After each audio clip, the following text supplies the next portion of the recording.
সতর্কতা গ্রহণ ও পর্যবেক্ষণ ছাড়া বাংলাদেশ নিয়ে ভারত এখনো কোনো মন্তব্য করতে রাজি নয়। অন্তর্বর্তীকালীন সরকারের প্রধান হিসেবে ডক্টর মোহাম্মদ ইউনূসের দায়িত্ব গ্রহণ, উপদেষ্টা মণ্ডলী গঠন ও নতুন ব্যবস্থার প্রতি জনসাধারণের সমর্থন কতটা ইতিবাচক হয়, ভারতের প্রাথমিক নজর এখন সেদিকেই। আনুষ্ঠানিকভাবে কোনো মন্তব্য না করলেও মোদী সরকারের ওয়াকিবহাল মহলের ধারণা, ভারতীয় সংস্কৃতি কেন্দ্র সহ কিছু স্থাপনা ও হিন্দুদের উপর হামলার পেছনে জামায়াতের মতো মৌলবাদী শক্তিই জড়িত। দেশের বিভিন্ন জায়গায় বঙ্গবন্ধুর মূর্তি ও নানা স্থাপত্য ভেঙে ফেলাও তাদের কাজ বলে মনে করে ভারত। তাই নতুন সরকারে জামায়াতের অন্তর্ভুক্তি ও প্রভাব কতটা থাকে সেদিকে তীক্ষ্ণ দৃষ্টি ভারতের।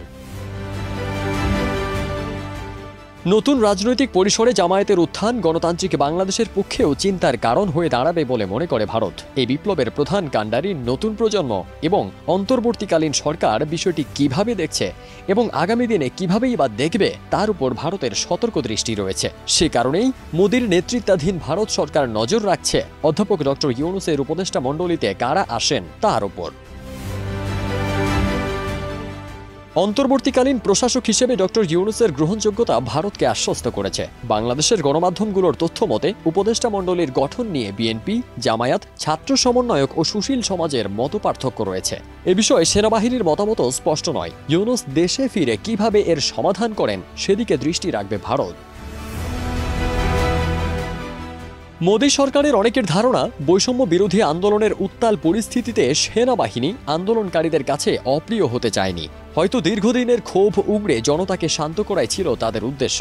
কারণ যাই হোক, ভারত মনে করে ওই জনরোষ দেশকে ব্যাপকভাবে ক্ষতিগ্রস্ত করেছে। আর এদিকে শেখ হাসিনাকে আশ্রয় দিলে বাংলাদেশের নতুন শক্তি তা মেনে নেবে না এবং আগামী দিনে দ্বিপক্ষীয় সম্পর্কের ওপরও তা প্রভাব ফেলবে। তাই শেখ হাসিনাকে পাকাপাকিভাবে আশ্রয় দেবার বিষয়ে দোলাচলে ভুগছে ভারত।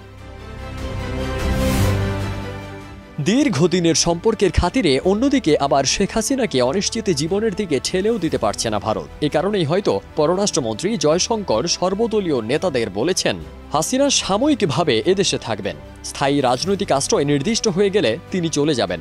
তা যাতে দ্রুত হয় সেটাই ভারতের কাম্য। কিন্তু নোবেল বিজয়ী ডক্টর মোহাম্মদ ইউনূস ইতোমধ্যেই বাংলাদেশি প্রাক্তন প্রধানমন্ত্রীর রাজনৈতিক আশ্রয় নিয়ে ভারতীয় গণমাধ্যমে বলেন, হাসিনা ভারতে আশ্রয় পান তা কাম্য নয়।